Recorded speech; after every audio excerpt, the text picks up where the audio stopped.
அனைவருக்கும் வணக்கம். நான் உங்கள் சரவணன் பெரியசாமி. இந்த வீடியோல எதை பத்தி பார்க்க போறோம்னா யூனிட் 6, அதுலயும் குறிப்பாக பாளையக்காரர்கள் கிளர்ச்சிக்கான பார்ட் 2க்கான வீடியோ தான் இது. பார்ட் 1 வீடியோ ஏற்கனவே போட்டிருப்போம். அதுல பாத்தீங்கன்னா பாளையக்காரனுடைய நடைமுறை, அது மட்டும் இல்லாம பூலித்தேவனுடைய கிளர்ச்சி பத்தி ரொம்ப டீட்டெயிலா இருக்கு. இந்த பார்ட் 2 வீடியோ பாத்தீங்கன்னா கட்டபொம்மன், தீரன் சின்னமலை, வேலு நாச்சியார், மருது சகோதரர்கள் இவங்களுடைய புரட்சியை பத்தி ரொம்ப டீட்டெயிலா பார்க்கலாம். வாங்க கண்ணன்ட்டுக்குள்ள போலாம். வீரபாண்டிய கட்டபொம்மன் 1760 இருந்து 1799 வரையில் பாத்தீங்கன்னா அவருடைய டைம் பீரியட். அப்படி பார்க்கும்போது கட்டபொம்மனுடைய இயற்பெயர் என்னன்னு கேட்டாங்கன்னா கருத்தையா. கட்டபொம்மனுடைய இயற்பெயர் என்ன? கருத்தையா.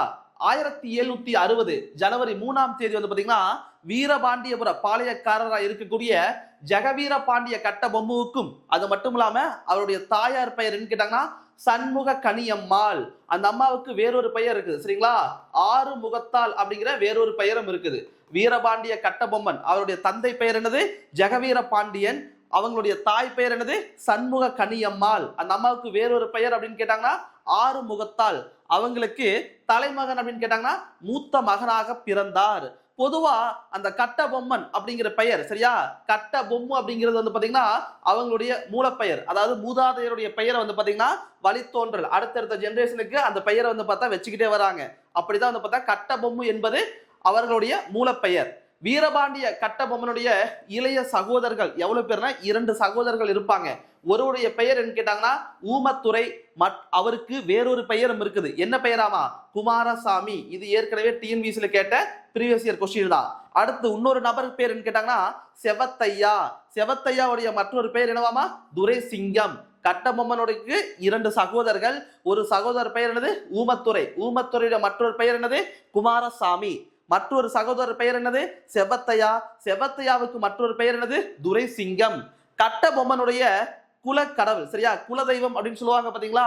அது எந்த கடவுள் அப்படின்னு கேட்டாங்கன்னா வீர ஜக்க தேவி, சரிங்களா? கட்டபொம்மன் அவங்க ஃபேமிலியுடைய குலதெய்வம் எதுன்னு கேட்டாங்கன்னா வீர ஜக்க தேவி. இவங்க தான் பாத்தீங்கன்னா கட்டபொம்மனுடைய குலதெய்வ கடவுள்.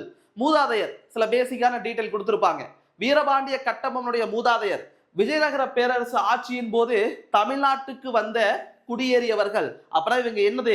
ஆந்திராவை பூர்வீகமாக கொண்டவர்கள், சரிங்களா? கட்டபொம்மனுடைய முன்னோர்கள் பாத்தீங்கன்னா எதை பூர்வீகமாக கொண்டவர்கள் அப்படின்னு கேட்டாங்கன்னா ஆந்திரா. அவர்களுள் வீரதீர மிக்கவர் அப்படின்னு கேட்டாங்கன்னா பொம்மு அப்படிங்கிற ஒரு நபருங்க. இவர் தெலுங்கில் பாத்தீங்கன்னா கெட்டி பொம்மு என்று அழைக்கப்பட்டார், சரிங்களா? முதலா ஒருத்தர் வராங்க.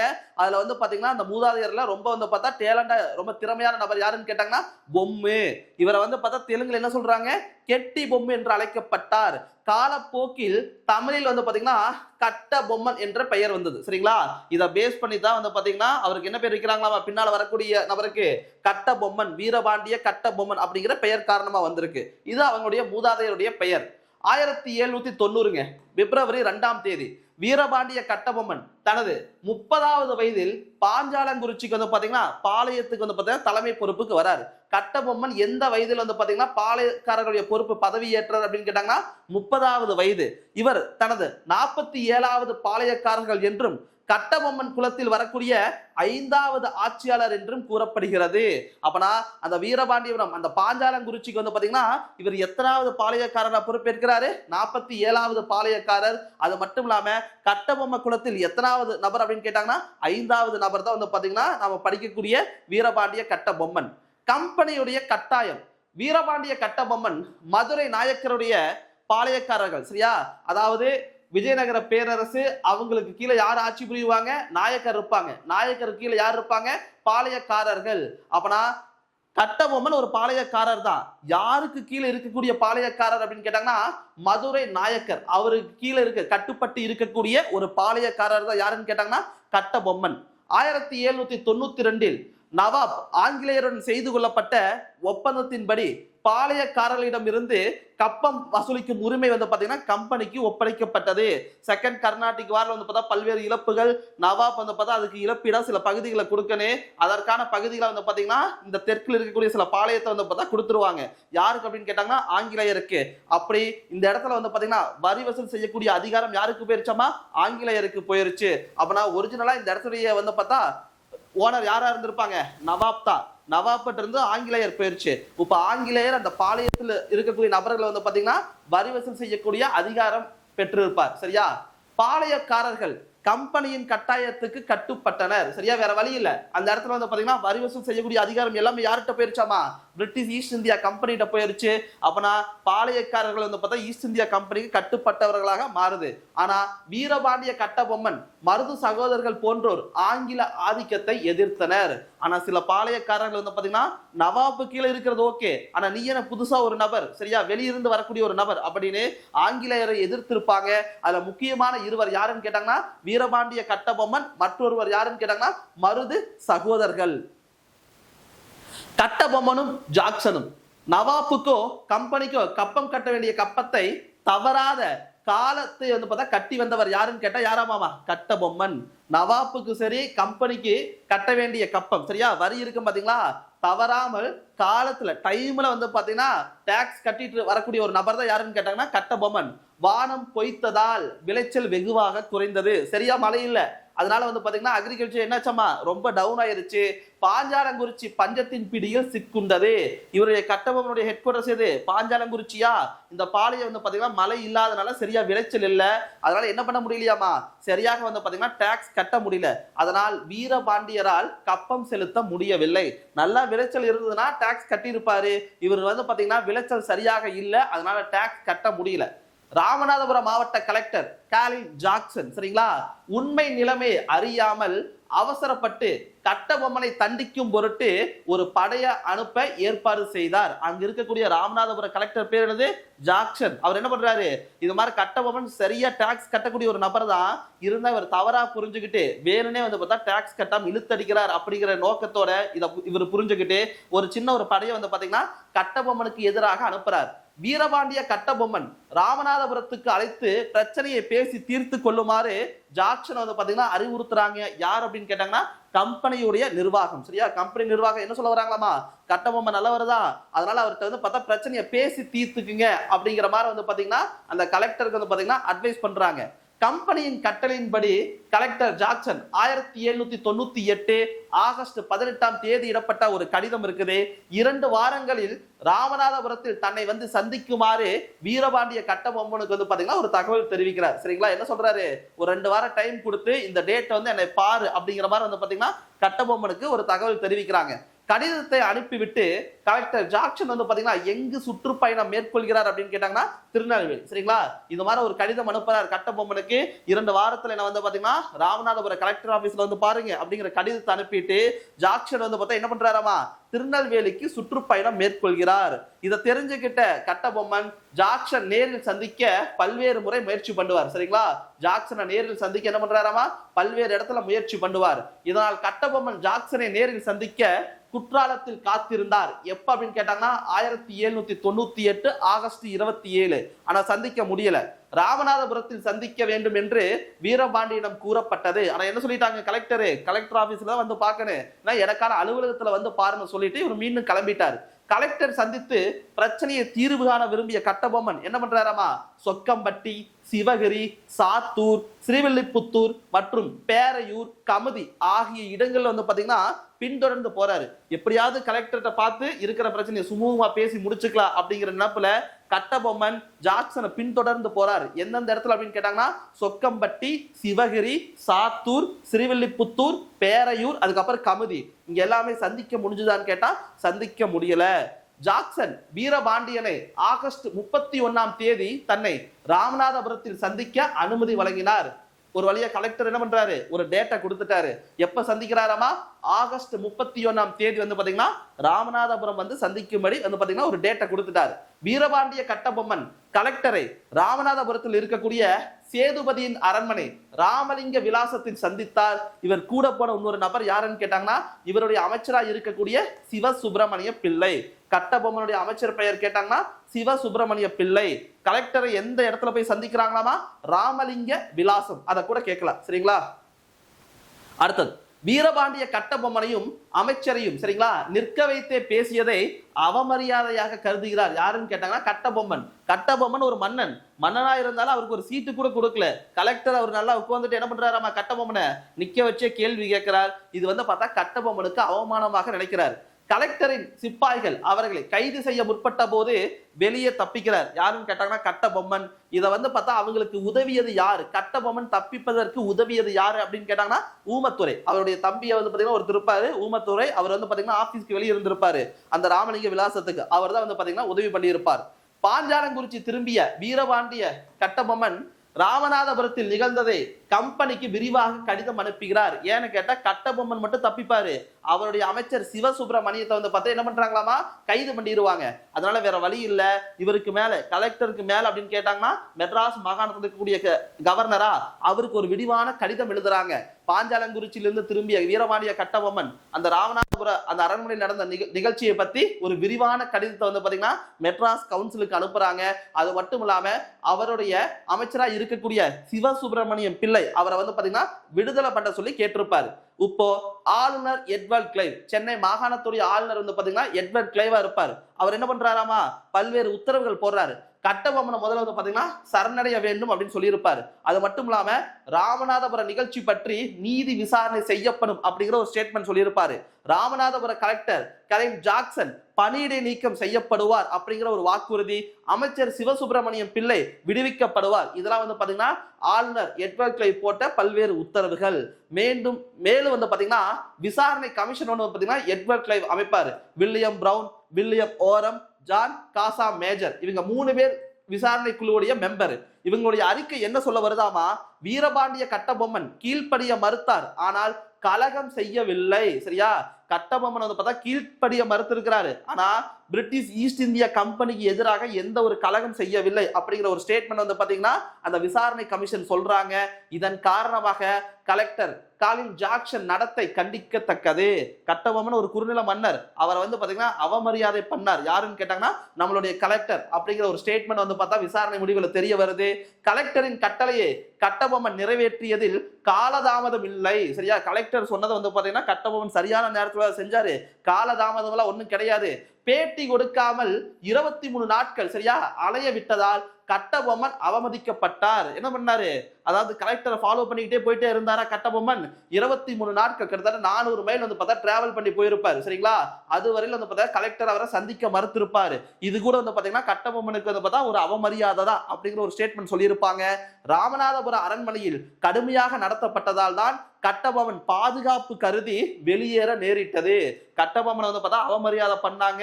ரெண்டாவது பார்த்தா அவருக்கு சரியான உரிய மரியாதை மட்டும் கிடையாது, கைது பண்ண முற்பட்டாங்க. இதனாலதான் அந்த அரண்மனை விட்டு வெளியேறினார் அப்படிங்கிற ஒரு ஸ்டேட்மெண்ட் சொல்லியிருப்பாங்க. சரிங்களா, இதுல முடிஞ்ச அளவுக்கு கட்டபொம்மன் நல்லவர் தான் அப்படிங்கிற மாதிரி அந்த ஸ்டேட்மெண்ட் எல்லாமே இருந்திருக்கு.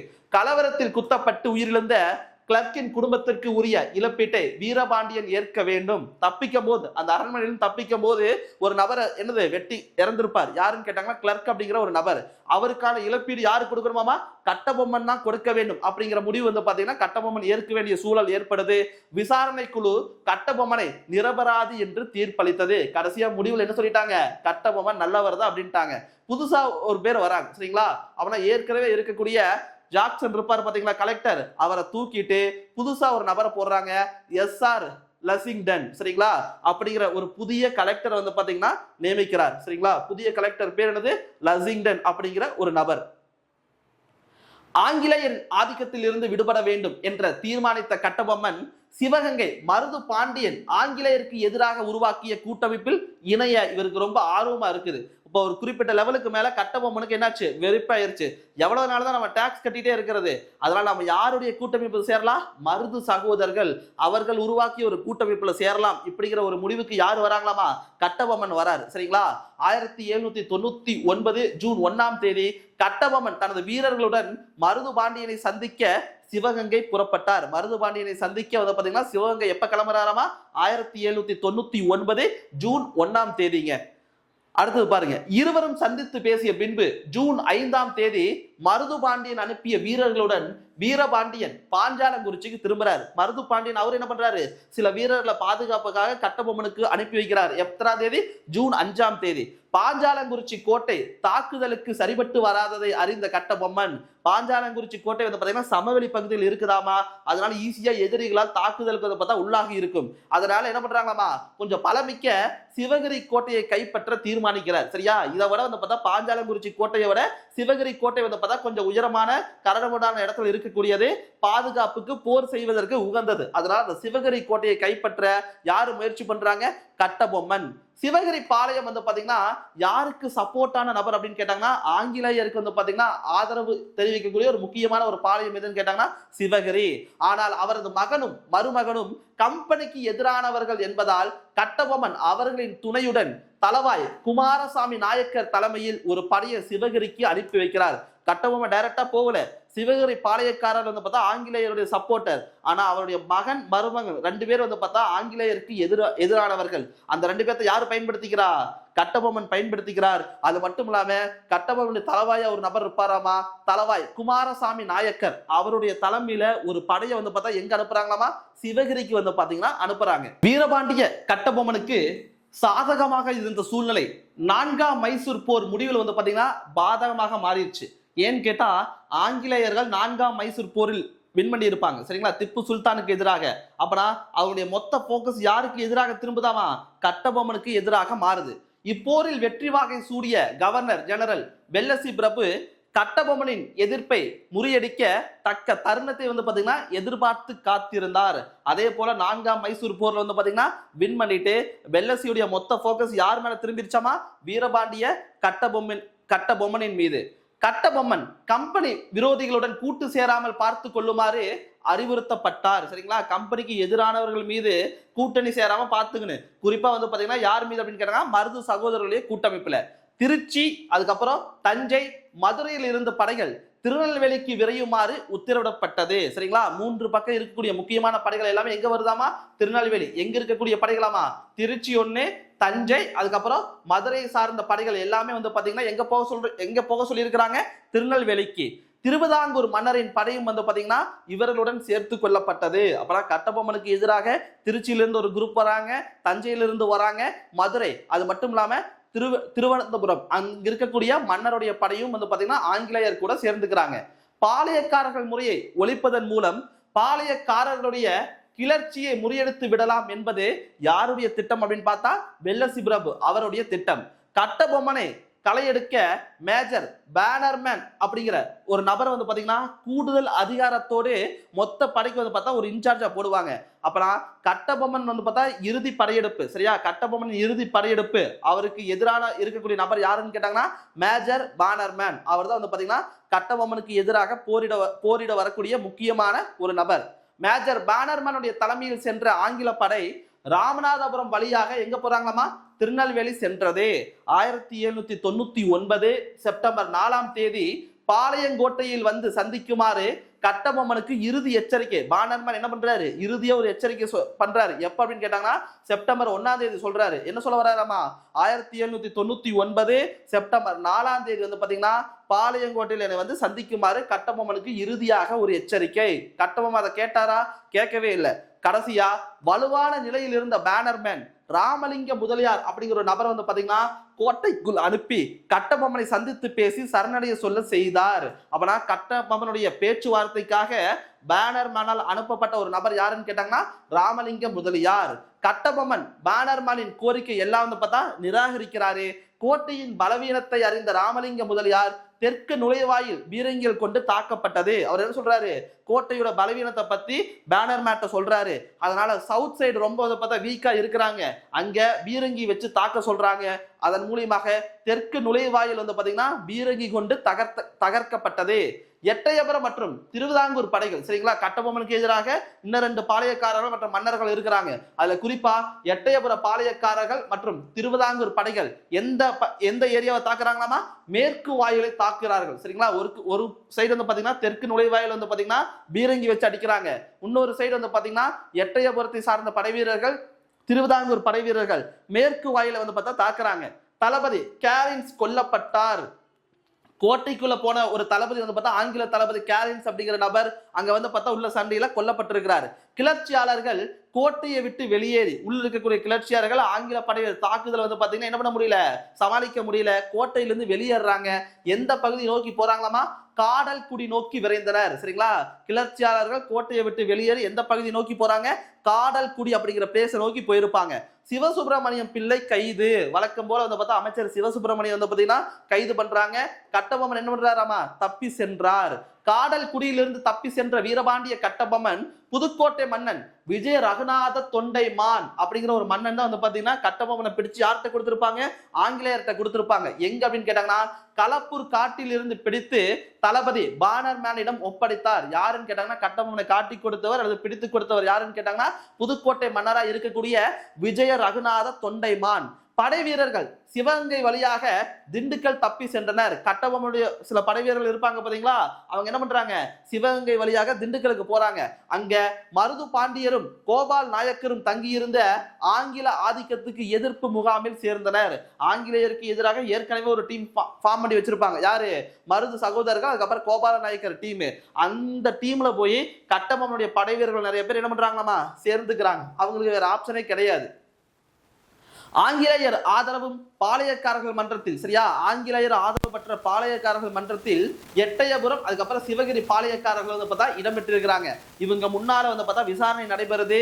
1799 செப்டம்பர் 13ஆம் தேதி நாகலாபுரம் சுந்தர பாண்டியன் கோபாலபுரத்திலும், சரியா, நாகலாபுரத்தை சேர்ந்த சுந்தர பாண்டியன் அப்படிங்கிற நபர் வந்து பாத்தீங்கன்னா கோபாலபுரத்திலும், சிவசுப்பிரமணியம் பிள்ளை வந்து பாத்தீங்கன்னா நாகலாபுரத்திலும் தூக்கிலிடப்பட்டனர். இந்த டேட் ரொம்ப ரொம்ப முக்கியம். எந்த இடம்னு கேட்பாங்க. சுந்தர பாண்டியன் வந்து பாத்தீங்கன்னா கோபாலபுரத்திலும், அடுத்தது சிவசுப்பிரமணியம் வந்து பாத்தீங்கன்னா நாகலாபுரத்திலும் தூக்கு. எப்ப அப்படின்னு கேட்டா 1799 செப்டம்பர் 13ஆம் தேதிங்க. கட்டபொம்மன் 1799, சரிங்களா, அக்டோபர் 16ஆம் தேதி வந்து பாத்தீங்கன்னா கயத்தாறு அப்படிங்கிற இடத்துல வந்து பாத்தீங்கன்னா கட்டபொம்மன் தூக்கிலிடப்பட்டார். கட்டபொம்மன் தூக்கிலிடப்பட்ட தேதி அப்படின்னு கேட்டாங்கன்னா அக்டோபர் 16, சரிங்களா, இது தவறா இருக்குது. அக்டோபர் 16 1799 அக்டோபர் 16ஆம் தேதி வந்து பாத்தீங்கன்னா கட்டபொம்மன் தூக்கு. எந்த இடம் அப்படின்னு கேட்டாங்கன்னா கயத்தாறு. இறுதி மூச்சு உள்ளவரை கட்டபொம்மன் தளராத மன உறுதியுடன் இருமாப்பு செருக்குடனும் காணப்பட்டார் என்று யாருடைய ஸ்டேட்மெண்ட் அப்படின்னு கேட்டாங்கன்னா கட்டபொம்மனை வீழ்த்திய மேஜர் பானர்மேன் அவருடைய ஸ்டேட்மெண்ட். வீரபாண்டியன் தன் வாழ்நாளின் இறுதி நாட்களை ஒரு மாவீரனுக்குரிய இருமாப்புடன் எதிர்கொண்டார். இது யாருடைய ஸ்டேட்மெண்ட்னா பேராசிரியர் கே ராஜயன் அவருடைய ஒரு ஸ்டேட்மெண்ட், சரிங்களா. அடுத்தது ஊமத்துரை, கட்டபொம்மனுடைய தம்பி, பிரதர். 1798 ராமநாதபுரம் சேதுபதியின் அரண்மனையில் கட்டபொம்மனின் உயிருக்கு ஊறு நேருவிருந்த நேரத்தில் ஆங்கில பாதுகாவலர் வீரர்களுடன் போரிட்டு கட்டபொம்மனை தப்பி செல்ல காரணமான இருந்தவர். ஆங்கிலேயர் ஜாக்சனை மீட் பண்ணும்போது இவர் கைது செய்ய முற்படும் போது இவர் கட்டபொம்மன் அங்கிருந்து தப்பிப்பதற்கு யார் உதவி செஞ்சாங்க, ஊமத்துரை. அதான் அந்த ஸ்டேட்மெண்ட்ல சொல்லியிருப்பாங்க 1798. ஊமத்துரை கைது செய்து பாளையங்கோட்டை சிறையில் அடைத்தனர். ஆங்கிலேயர்கள் பார்த்தீங்கன்னா ஊமத்துறையை கைது செய்து எந்த சிறையில் அடைச்சிருக்கிறாங்க, பாளையங்கோட்டை. 1801 பிப்ரவரி சிறையிலிருந்து தப்பி கட்டபொம்மன் விட்டு சென்ற ஆங்கில ஆதிக்க எதிர்ப்பு போராட்டத்தை வந்து பாத்தீங்கன்னா தொடர்கிறார். யாருன்னு கேட்டாங்கன்னா ஊமத்துரை. அந்த பாளையங்கோட்டையிலிருந்து தப்பிக்கிறாங்க. சிறையில் இருந்த ஊமத்துரை தப்பிய வீர செயலை ஆக்ராவில் இருந்து தப்பிய சிவாஜியின் தீர செயலை போன்றது என்று பேராசிரியர் ராஜு காளிதாஸ் அவருடைய ஒரு ஸ்டேட்மெண்ட், சரிங்களா. எப்படி சிவாஜி பார்த்தா ஆக்ரா கோட்டையிலிருந்து தப்பிக்கிறாரு, அது மாதிரி வந்து பாத்தீங்கன்னா இந்த செயல் இருந்ததாமா, சிறையிலிருந்து தப்பித்த ஊமத்துறையுடைய செயல், சரிங்களா. அடுத்தது தூத்துக்குடி தாக்குதல் 1801. தூத்துக்குடி தாக்குதல் வந்து பாத்தீங்கன்னா 1801. பாளையங்கோட்டையிலிருந்து தப்பிய ஊமத்துரை பாஞ்சாலங்குறிச்சி கோட்டை வந்து பாத்தீங்கன்னா மீண்டும் புதுப்பித்து கட்டுகிறார். எட்டயபுரம் ஊத்துமலை பாளையக்காரர்களை தவிர 2 பாளையக்காரர்களை மட்டும் யாரு கூட சேரலையாமா, ஊமத்துறையோட சேரல. யார் 2 பேரு, ஒன்னு எட்டயபுரம், இன்னொன்னு பாத்தீங்கன்னா ஊத்துமலை. எட்டயபுரம் அதுக்கப்புறம் ஊத்துமலை பாளையக்காரர்களை தவிர பிற திருநெல்வேலி பாளையக்காரர்கள் ஊமத்துறையுடன் சேர்ந்து ஆங்கிலேயருக்கு எதிராக போராட ஆதரவளிக்கிறாங்க, சரிங்களா. 2 பாளையக்காரர்களை தவிர அனைத்து திருநெல்வேலி பாளையக்காரர்களும் யாருக்கு சப்போர்ட் பண்றாங்களாமா, ஊமத்துறைக்கு வந்து பாத்தீங்கன்னா சப்போர்ட் பண்றாங்க. சிவகங்கை மருதுபாண்டியன் அனுப்பிய படை வீரர்களையும் சேர்ந்து கொண்டு ஊமத்துறை 1801 மார்ச் 3ஆம் தேதி தூத்துக்குடியை தாக்கி கைப்பற்றுகிறார். எப்ப ஊமத்துறை வந்து பாத்தீங்கன்னா தூத்துக்குடியை கைப்பற்றுகிறார் அப்படின்னு கேட்டாங்கன்னா 1801 மார்ச் 3ஆம் தேதிங்க. ஆங்கிலேயர்கள் திருவிதாங்கூர் மன்னர் அனுப்பிய படையின் துணை கொண்டு தளபதி காலின் மெக்காலே தலைமையில் 1801 மார்ச் 13ஆம் தேதி பாஞ்சாலங்குறிச்சி கோட்டை வந்து பாத்தீங்கன்னா முற்றுகையிடுகிறாங்க. இதை பார்த்த ஆங்கிலேயர்கள் மீண்டும் ஒரு படை அனுப்புறாங்க. யாருடைய தலைமையாமா? காலின் மெக்காலே அவருடைய தலைமையில மார்ச் 3ஆம் தேதி தூத்துக்குடியை தாக்கி கைப்பற்றுகிறார். மார்ச் 13ஆம் தேதி ஒரு 10 நாள் கழிச்சு என்ன பண்றாங்களாமா, இவருடைய பாஞ்சாலங்குறிச்சி கோட்டைக்கு மீண்டும் ஒரு ஆங்கில படை அனுப்புறாங்க. யாருடைய தலைமையில? காலின் மெக்காலே அவருடைய தலைமையில. ஊமத்துரையும் வீரர்களும் ஆங்கில தாக்குதலை உறுதியுடன் எதிர்கொண்டு வெற்றி பெறுகின்றனர். அந்த தாக்குதல் ஊமத்துரைக்கு தான் வெற்றி.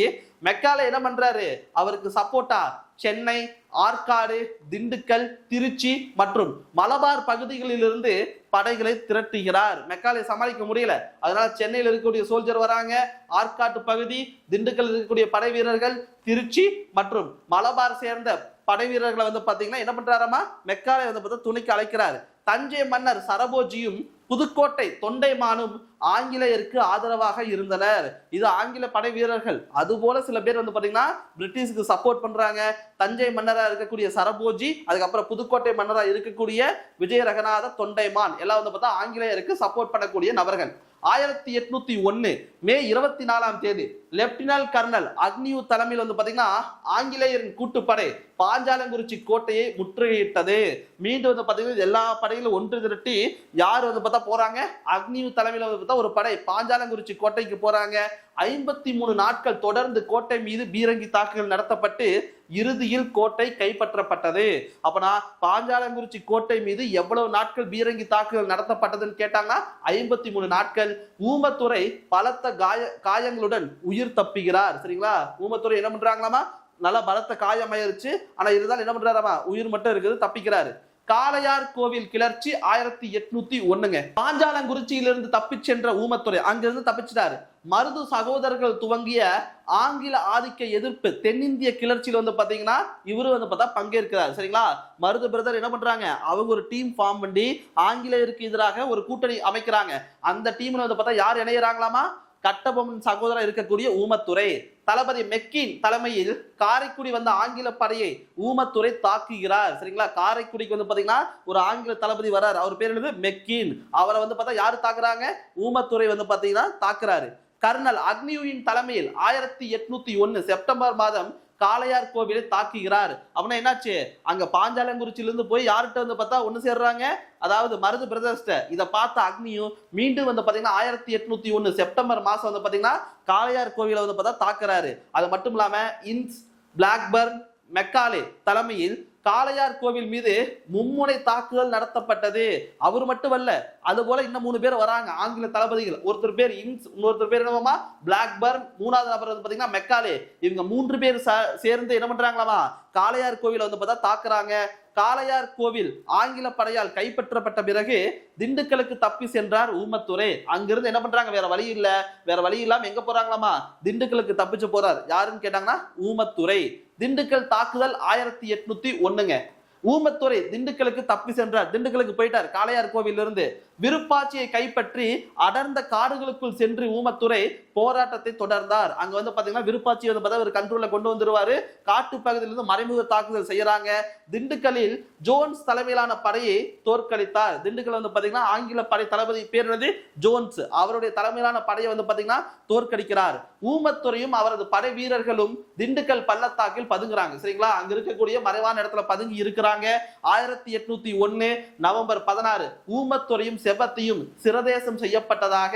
பின்னால வந்து பார்த்தா வார்ல தோல்வி அடைகிறாங்க. சிரதேசம் அப்படின்னு கேட்டாங்கன்னா தலையை வெட்டுறாங்களாமா. சரிங்களா, ஜேம்ஸ் வெல்ஸ் தனது ராணுவ நினைவு குறிப்புகளை வந்து பாத்தீங்கன்னா குறிப்பிட்டுள்ளார். 1801 நவம்பர் 16 ஊமத்துரையும் அவருடைய இன்னொரு பிரதரா இருக்கக்கூடிய செபத்தையாவும் என்ன பண்றாங்களாமா, சிரதேசம் அப்படின்றது தலையை வெட்டி கொல்றது செய்யப்பட்டதாக ஜேம்ஸ் வெல்ஸ் தனது ராணுவ நினைவு குறிப்புகளை வந்து பாத்தீங்கன்னா குறிப்பிட்டுள்ளார். எப்ப வந்து பார்த்தா கொல்லப்பட்டார் அப்படின்னு கேட்டா 1801 நவம்பர் 16. டேட் ரொம்ப ரொம்ப முக்கியமானதுங்க. அடுத்தது வேலு நாச்சியார் 1730 பிறப்பார். 1790 வரையில் பாத்தீங்கன்னா அவருடைய வாழ்நாள். வேலு நாச்சியார் சிவகங்கை ஆட்சி செய்த முத்து வடுகநாதருடைய மனைவி.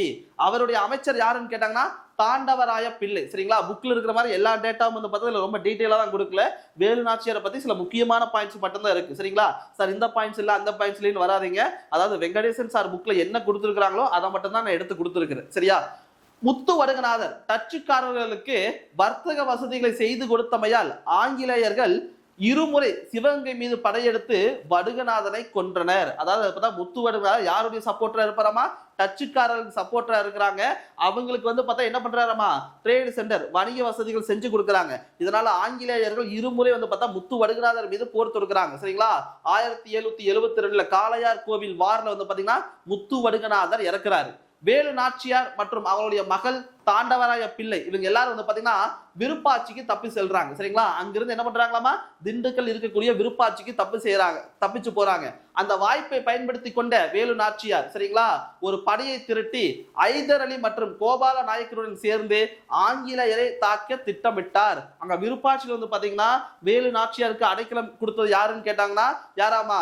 ஐதர் கட்டுப்பாட்டில் இருக்கக்கூடிய கோபால நாயக்கர். சரிங்களா? கோபால நாயக்கர் தான் பாத்தீங்கன்னா அவருக்கு பாத்தீங்கன்னா உதவி செஞ்சிருப்பாங்க. வேலு நாச்சியாருக்கு 8 வருடம் பாத்தீங்கன்னா திண்டுக்கல்ல பாத்தீங்கன்னா இருப்பாங்க. மீண்டும் பார்த்தா ஆங்கிலேயர் தாக்க யாரெல்லாம் உதவி செய்யறாங்க? ஒரு சைடு பாத்தீங்கன்னா ஐதர் அலி. சரிங்களா? அது மட்டும் இல்லாம கோபால நாயக்கர் இவங்க எல்லாரும் ஒன்னா சேர்ந்து யாரை தாக்க முயற்சி பண்றாங்களாமா? ஆங்கிலேயரை தாக்கி சிவகங்கை மீட்பதா இவங்களுடைய பிளான். 1780 இந்த கூட்டுப்படை சிவகங்கை பாத்தீங்கன்னா ஆங்கிலேயரை எதிர்த்து போரிட்டது. 1772 கணவர் இறக்குறாரு. அதுல இருந்து 8 வருஷம் திண்டுக்கல் விருப்பாட்சியில் இருப்பாங்க. 1780 பாத்தீங்கன்னா யாராமா? முத்து வடுகநாதர் மனைவி இருக்கக்கூடிய வேலு நாச்சியாரா இருக்கலாம். அவருடைய படைத்தளபதிகள் சின்ன மருது, பெரிய மருது, அடுத்தது ஐதருடைய படை வீரர்கள் இவங்க எல்லாரும் சேர்ந்து பாத்தீங்கன்னா யாரை தாக்குறாங்க? சிவகங்கையில் இருக்கக்கூடிய ஆங்கிலேயரை எதிர்த்து போரிடுறாங்க. இதுல மருது சகோதரர்கள் பார்த்தா இவங்களுடைய தளபதி. மருது சகோதரர்கள் பாத்தீங்கன்னா வேலு நாச்சியாருடைய தளபதி. சிவகங்கை வேலு நாச்சியார் சரிங்களா வசம் வந்தது. வேலு நாச்சியார் வெற்றி பெற்றுட்டாங்க. சிவகங்கை பாத்தீங்கன்னா மீட்கப்பட்டது. அதன் பின்பு சின்ன மருது அமைச்சராக கொடுத்திருப்பாங்க. சின்ன மருது பார்த்தா அமைச்சர் பொறுப்பும், பெரிய மருதுக்கு பாத்தீங்கன்னா தலைமை தளபதி பொறுப்பும் கொடுத்திருப்பாங்க. அரசி வேலு நாச்சியார் ஆட்சி பொறுப்பை பின்னால் 1790 இறக்கும் போது மருது சகோதரர்களிடம் ஒப்படைத்து விட்டு இறந்தார். சரிங்களா? வேலு நாச்சியாருக்கு பிறகு பாத்தீங்கன்னா அந்த பொறுப்பு பார்த்தா யார்கிட்ட கொடுக்குறாங்களாமா? மருது சகோதரர்களிடம் கொடுத்து இறந்திருப்பாரு. மாவீரன் தீரன் சின்னமலை 1756 இருந்து 1805 அவருடைய டைம் பீரியட். சரிங்களா? தீரன் சின்னமலை பாளையம் கோட்டை பட்டக்காரர், அதாவது அந்த ஊர் பேர் இப்ப கரண்ட்ல என்னவா இருக்குது? பழைய கோட்டை அப்படிம்பாங்க. சரிங்களா? பாளையங்கோட்டை பட்டக்காரர் அரச பரம்பரையை சேர்ந்தவர். 1756 ஏப்ரல் 17 மேலப்பாளையம் ரத்தினசாமி அதுக்கப்புறம் பெரியாத்தாள் இவர்களுடைய மகனாக பிறந்தவர் தான் யாருன்னு கேட்டாங்கன்னா தீரன் சின்னமலை. இவருடைய இயற்பெயர் என்னவாமா? தீர்த்தகிரி என்ற இயற்பெயரை கொண்டவர். பின்னால பாத்தீங்கன்னா மாவீரன் தீரன் சின்னமலை என்று அழைக்கப்பட்டார். இயற்பெயர் என்னவாமா? தீர்த்தகிரி. பின்னால பாத்தீங்கன்னா மாவீரன் தீரன் சின்னமலை என்று அழைக்கப்பட்டார். தீரன் என்பதற்கு என்ன பொருளாமா? வீரம் மற்றும் விவேகம் பொருந்திய நபரை பார்த்தா என்ன சொல்லுவாங்க? தீரன் என்று அழைக்கப்படுவார். மைசூரின் அதிபரான ஐதர் அலி கொங்கு நாட்டை அபகரிக்க தீர்மானிக்கிறாரு. அவரது திவானா இருக்கக்கூடிய முகமது அலி கொங்கு நாட்டில் தீர்த்தகிரி குடும்பத்துக்கு சொந்தமான பகுதிகளை கையகப்படுத்தி மக்களை கொடுமைப்படுத்தி கட்டாய வரி வசூல் செய்யறாங்க. சரிங்களா? ஐதர் அலி பார்த்தா கொங்கு பகுதியை பிடிக்கும்னு நினைக்கிறாரு. அப்பனா ஐதருடைய திவானா இருக்கக்கூடிய முகமது அலி அனுப்புறாரு. இந்த முகமது அலி தீரன் சின்னமலை அவருடைய ஆளுகைக்குட்பட்ட பகுதி இருக்கும் பாத்தீங்களா? அங்க பாத்தீங்கன்னா கட்டாய வரி வசூல் செய்யறாரு. சரிங்களா? அப்படி செய்யும் போது தீர்த்தகிரியும் அவரது இரு சகோதரர்களும் முகமது அலியை சிவன்மலை மற்றும் சென்னிமலைக்கு இடையில் வரிமறித்து பணத்தை மீட்டு கொங்கு நாட்டு உரிமையை பார்த்தா நிலைநாட்டுகிறார். அப்படின்னா என்னது? அந்த திப்புடைய திவானா இருக்கக்கூடிய முகமது அலிட்டு இருந்து பணத்தை பிடுங்குறாங்க. எந்த இடத்துல அப்படின்னு கேட்டாங்கன்னா சென்னிமலை மற்றும் சிவன்மலைக்கு இடையில. அப்ப நீ யார் அப்படின்னு கேட்கும் போது என்ன சொல்லியிருப்பார்? அந்த 2 மலைகள் போன்று நானும் ஒரு மலை தான், சின்ன மலை அப்படிங்கிற பெயர் காரணமா சொல்லியிருப்பார். தீர்த்தகிரி மைசூர் திவான் முகமது அலியின் படை காங்கயத்தை அடைவதற்கு முன்பு நொய்யல் ஆற்றங்கரையில் பார்த்தா இடைமறித்து தோற்கடித்தார். நொய்யல் ஆற்றங்கரை வார் நடந்திருக்குமா? முதல் வார்ல பார்த்தா யார் வின் பண்ணியிருப்பா? தீரன் சின்னமலை. திப்பு சுல்தான் ஆங்கில ஆதிக்கத்தை எதிர்க்க, அதாவது ஐதர் அலி இறந்திருப்பார் 2வது மைசூர் வார்ல. அதன் பிறகு ஐதர் இடத்துக்கு ரீப்ளேஸ் பண்ண அவருடைய மகனா இருக்கக்கூடிய திப்பு சுல்தான் வந்திருப்பாரா? திப்பு சுல்தான் ஆங்கில ஆதிக்கத்தை எதிர்க்க மாவீரன் தீரன் சின்னமலையின் ஆதரவையும் உதவியும் பார்த்தா வேண்டுகிறார். எதிரியா இருந்த 2 நபர்கள் என்ன வராங்க? ஒன்றாக நண்பர்களாக மாறுறாங்க. இந்த கூட்டுப்படைக்கு பிரெஞ்சு போர் வல்லுநர்கள் பாத்தீங்கன்னா பயிற்சி அளிக்கிறாங்க. 4ஆம் மைசூர் போரின் போது தீரன் சின்னமலையின் வீரர்கள் திப்பு சுல்தானுடைய தலைமையின் கீழ் மாலவல்லி அப்படிங்கிற போர் முனையில பாத்தீங்கன்னா ஆங்கிலேயர் எதிர்த்து போரிடுறாங்க. இந்த போர்ல பாத்தீங்கன்னா திப்பு சுல்தான் பார்த்தா தோல்வி. பின்னால பாத்தீங்கன்னா கொல்லப்படுகிறார். ஆங்கிலேயரை எதிர்கொள்ள சின்னமலை ஓட நிலா அப்படிங்கிற வலிமை மிக்க அரண்மனை வந்து பார்த்தா எழுப்புகிறார். இப்ப அந்த இடத்துக்கு பேரு என்ன பேர் அப்படின்னு கேட்டாங்கன்னா ஓடா நிலை அப்படிங்கிற பெயர். சரிங்களா? தற்போது வந்து பாத்தீங்கன்னா அந்த இடத்துக்கு என்ன பேராமா ஓடா நிலை என்ற பெயர் இருக்குது. ஆனா ஆரம்ப கட்டத்துல அதுக்கு என்ன பேராமா ஓட நிலா அப்படிங்கிற இடத்துல வந்து பாத்தீங்கன்னா வலிமை மிக்க ஒரு அரண்மனை வந்து பார்த்தா எழுப்புறாரு. அங்கு ஒரு படைகள சாலை அப்படின்னா என்னவாமா பீரங்கிகளும் துப்பாக்கிகளும் தயாரிக்கப்பட்டது. ஒரு ஃபேக்டரி மாதிரி வந்து பாத்தீங்கன்னா உருவாக்குறாங்க. சரியா? ஆர்டினன்ஸ் ஃபேக்டரி அப்படின்னு என்னது படை கருவிகள் உருவாக்கக்கூடிய இடம் எதுன்னு கேட்டாங்கன்னா அந்த ஓட நிலா என்ன ஓடா நிலை அப்படிங்கிற பகுதியில தீரன் சின்னமலையின் துணிவையும் அரைக்கூவலையும் கண்டு அதிர்ந்து போன ஆங்கிலேயர்கள் தளபதி பாகிஸ்தான் தலைமையில் வந்து பாத்தீங்கன்னா சின்னமலையை கைது செய்ய ஒரு படையை வந்து பார்த்தா அனுப்புறாங்க. தீரன் சின்னமலை எதிரி படையை நொய்யல் ஆற்றங்கரையில் வந்து பாத்தீங்கன்னா தோற்கடிக்கிறார். அப்படின்னா என்னாச்சு இந்த இடத்துல பாகிஸ்தான் வந்து பாத்தீங்கன்னா தோல்வி அடைகிறார். யாருட்டு அப்படின்னு கேட்டாங்கன்னா தீரன் சின்னமலையிட்ட. ஆங்கில கம்பெனி தளபதி கேரிஸ் தலைமையில் வந்து பாத்தீங்கன்னா ஒரு குதிரைப்படையை வந்து பார்த்தா அனுப்பியது. ஆங்கில கம்பெனி வந்து பாத்தீங்கன்னா தளபதி ஹாரிஸ் அப்படிங்கிற ஒரு நபர் தலைமையில் வந்து பாத்தீங்கன்னா ஒரு குதிரைப்படையை வந்து பார்த்தா அனுப்புறாங்க. தீரன் சின்னமலை திடீர் தாக்குதல் நடத்தி அந்த குதிரைப்படையை வந்து பார்த்தா என்ன நிலைகுலைய செய்கிறார். ஆங்கிலேயர்கள் ஒரு பலமிக்க பீரங்கி படையை அனுப்பியதால் சின்னமலையும் அவரது குடும்பத்தினரும் எங்க போறாங்களாமா கருமலைக்கு சென்று விட்டனர். மொத்த ஃபேமிலி வந்து பார்த்தா இடம் மாறுறாங்க. எங்க அப்படின்னு கேட்டாங்கன்னா கருமலைக்கு. நல்லப்பன் என்ற சமையல்காரன் சரிங்களா காட்டி கொடுக்கப்பட்டதால் சின்னமலை அவரது சகோதரர்களும் கைது செய்யப்பட்டு சங்ககிரி சிறையில் அடைக்கப்பட்டனர். அப்பனா தீரன் சின்னமலையை காட்டி கொடுத்த நபர் யாராமா நல்லப்பன். 1805 ஜூலை 31 மாவீரன் தீரன் சின்னமலை அவரது சகோதரர்களும் தூக்கிலிடப்பட்டனர். எங்க அப்படின்னு கேட்டாங்கன்னா சங்ககிரி கோட்டை. சரிங்களா? எங்க அப்படின்னு கேட்டாங்கன்னா சங்ககிரி கோட்டை. சங்ககிரியில ஒரு கோட்டை இருக்குது, பேரு சங்ககிரி கோட்டை. அங்க 1805 ஜூலை 31 வந்து பாத்தீங்கன்னா தீரன் சின்னமலை வந்து பாத்தீங்கன்னா தூக்கிலிடப்பட்டார். அடுத்தது பாருங்க சுவர்ணகிரி வீரன் சுந்தரலிங்கம் 1771 இருந்து 1799 அவருடைய டைம் பீரியட். சுந்தரலிங்கம் பாஞ்சாலங்குறிச்சி பக்கத்தில் உள்ள சுவர்ணகிரியில் சரிங்களா 1771 கட்ட கருப்பண தேவேந்திரக்கும் முத்தாலம்மாளுக்கும் மகனாக பிறந்தார். இவருடைய மனைவி பேர் என்ன கேட்டாங்கன்னா சண்முக வடிவு. இவருடைய மனைவி பேர் என்னது சண்முக வடிவு. சுந்தரலிங்கம் வீரபாண்டிய கட்டபொம்மனுடைய தளபதிகளை இவரு ஒருத்தர். சரிங்களா? அப்பனா இந்த இடத்துல சுந்தரலிங்கம் அப்படிங்கிற நபர் யாருடைய முக்கியமான நபராமா கட்டபொம்மனுடைய தளபதியில ஒருத்தர். சரிங்களா?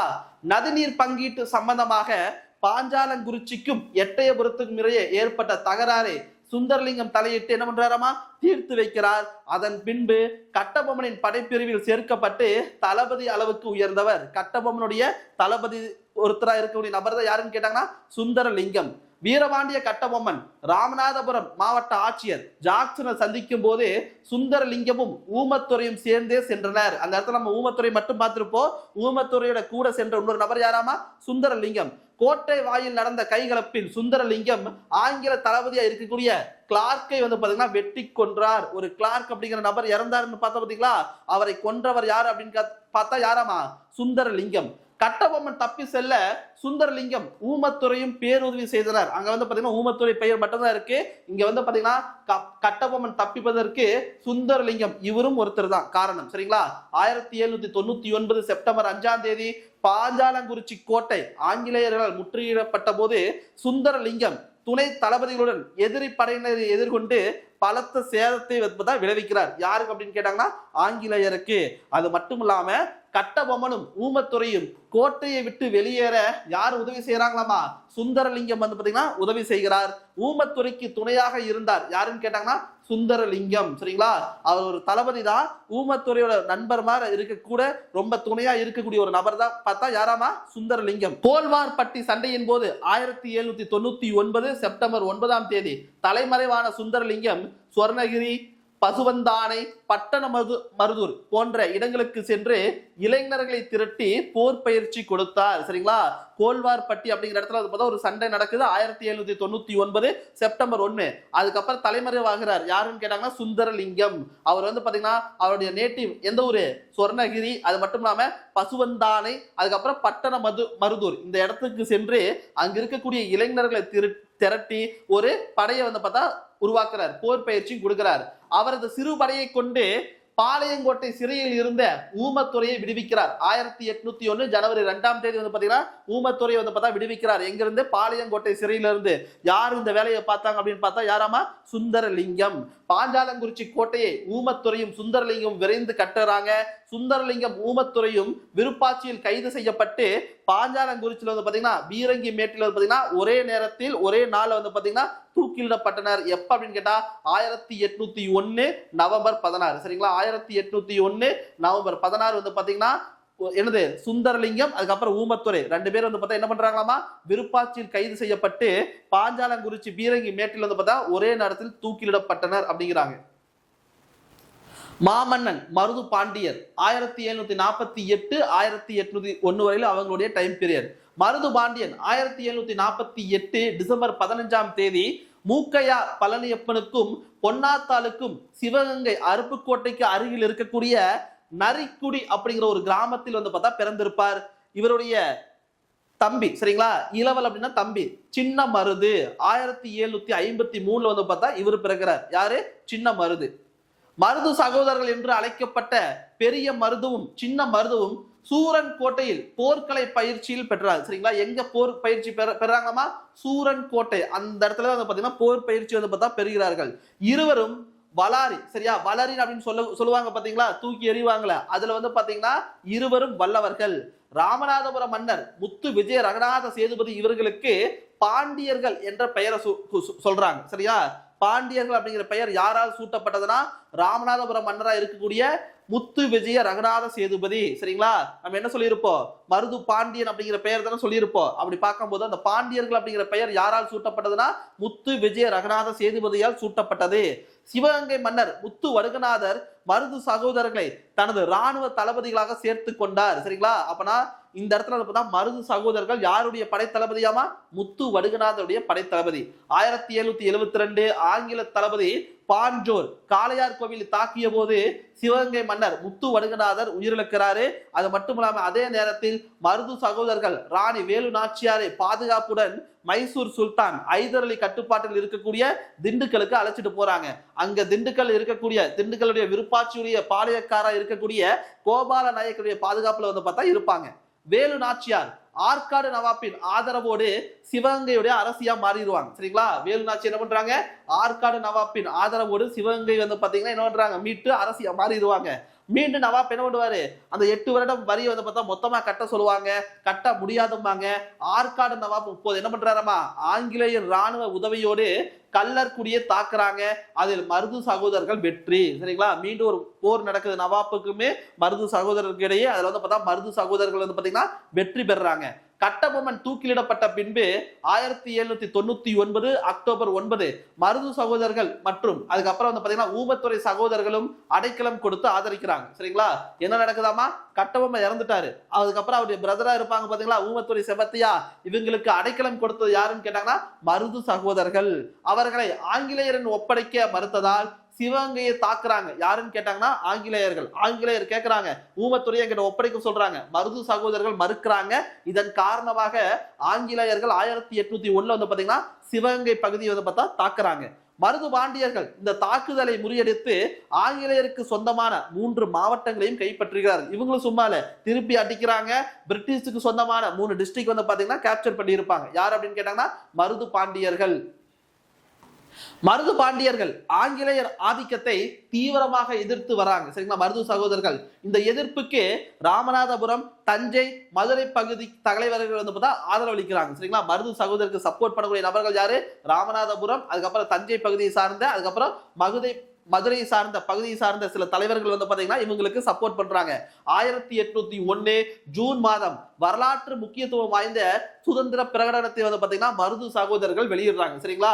திருச்சி பிரகடனம், நாவலந்தீவு பிரகடனம் அல்லது ஜம்பு தீவு பிரகடனம் என்று சொல்லப்படுகிற ஒரு பிரகடனம். என்ன சொல்லியிருப்பாங்க? அதாவது சாதி சமய இன வேறுபாடுகளை கடந்து ஆங்கிலேயர் நம்ம பொதுவான எதிரியா நம்ம எதிர்க்கணும் அப்படிங்கிற ஸ்டேட்மெண்ட் வந்து பார்த்தா சொல்லியிருப்பாங்க. இந்த ஸ்டேட்மெண்ட் வந்து பாத்தீங்கன்னா திருச்சி நவாப் கோட்டையுடைய வாசல், ஸ்ரீரங்க கோயிலுடைய சுற்றுச்சுவல் வந்து பார்த்தா ஒட்டியிருப்பாங்க. கிட்டத்தட்ட வந்து பாத்தீங்கன்னா 10,000க்கும் மேற்பட்ட வீரர்கள் வந்து பாத்தீங்கன்னா சின்ன மருது அவருடைய தலைமையில் வந்து பாத்தீங்கன்னா 1 திரண்டு போராடி இருப்பாங்க. மருது பாண்டியனின் ஆங்கிலேயர் ஆதிக்க எதிர்ப்பை முடிவுக்கு கொண்டு வர தீர்மானித்த கம்பெனி வலிமை மிக்க படையை வந்து பாத்தீங்கன்னா சிறுவைகளை தாக்குறாங்க. எப்பனா ஜூலை 30. ஆங்கிலேயரின் பிடியிலிருந்து தப்பிய மருது பாண்டியர்கள் சிங்கமுனரி காடுகளுக்குள் தப்பி செல்றாங்க. இவர் என்ன பண்றாங்களா, மருது பிரதர்ஸ் ஆங்கிலேயர்கிட்ட இருந்து தப்பிச்சு எங்க போறாங்களாமா, சிங்கமுனரி அப்படிங்கிற காடுகளுக்குள்ள தப்பிச்சு போறாங்க. அவர்களை துரைத்து சென்ற எதிரி படையினர் சோழபுரத்தில் கைது பண்றாங்க. எப்பனா அக்டோபர் 10 மீண்டும் 1801 அக்டோபர் 24 வந்து பாத்தீங்கன்னா மருது பாண்டியர்கள் திருப்பத்தூர் கோட்டையில வந்து பாத்தீங்கன்னா தூக்கிலிடப்பட்டனர். மருது பாண்டியர்கள் எந்த டேட்ல தூக்கிலிடப்பட்டார்கள் அப்படின்னு கேட்டாங்கன்னா 1801 அக்டோபர் 24 வந்து பாத்தீங்கன்னா எங்கேயாமா திருப்பத்தூர் கோட்டையில வந்து பாத்தீங்கன்னா தூக்கிலிடப்பட்டனர். 1813 ஜே கோர்லே என்ற ஆங்கில ஆராய்ச்சியாளர்கள் மருது பாண்டியர் பற்றி எழுதிய ஒரு நூல் எழுதியிருப்பாங்க. அந்த நூல் வந்து பாத்தீங்கன்னா மருது பாண்டியர்களுடைய போர் பிரகடனம். சரிங்களா, கிபி 85 ரோமானிய ஆதிக்கத்தை எதிர்த்து நிகழ்த்திய பிரிட்டானிய தளபதியா இருக்கக்கூடிய கால் காக்கஸ் அவருடைய பேருரைக்கு இணையானது. சரிங்களா, ரோமன்ஸ் ஆதிக்கத்தை எதிர்த்த பிரிட்டானிய தளபதி ஒருத்தர் பேர் இருக்கிறார். அவர் பேர் வந்து கால் காக்கஸ். அவர் மிகப்பெரிய ஒரு உரை நிகழ்த்தி இருப்பார். அதற்கு இணையானதுதான் வந்து பார்த்தா யாருடைய உரையாமா, மருது சகோதரிய பிரகடனம் அப்படிங்கிற வார்த்தையை பயன்படுத்தி இருப்பாங்க. இதோட வந்து பாத்தீங்கன்னா பாளையக்காரர்கள் புரட்சி. சரிங்களா, மொத்தமா வந்து பார்த்தா நம்ம முடிச்சிட்டோம். பார்ட் 1 வீடியோ வந்து பாத்தீங்கன்னா பாளையக்காரர்கள் நடைமுறை இருக்கு, அது மட்டும் இல்லாம பூலித்தேவனை பத்தி டீட்டெயில் இருக்கு. இந்த வீடியோ முழுசுமே கட்டபொம்மன், வேலு நாச்சியார், மருது சகோதரர்கள், தீரன் சின்னமலை பத்தி ஓரளவுக்கு இருக்கக்கூடிய எல்லா பாயிண்ட்ஸுமே எடுத்து கொடுத்திருப்பேன். அடுத்தடுத்த வீடியோ தொடர்ந்து வரும். வீடியோ பிடிச்சிருந்தா லைக் பண்ணுங்க, ரொம்ப பிடிச்சிருந்தா ஃப்ரெண்ட்ஸுக்கு ஷேர் பண்ணுங்க. வேற ஏதாச்சும் கண்டென்ட் வேணாலும் கமெண்ட்ல கேளுங்க, அடுத்தடுத்த வீடியோல கொடுக்க முயற்சி பண்றோம். சரிங்களா, தேங்க்யூ.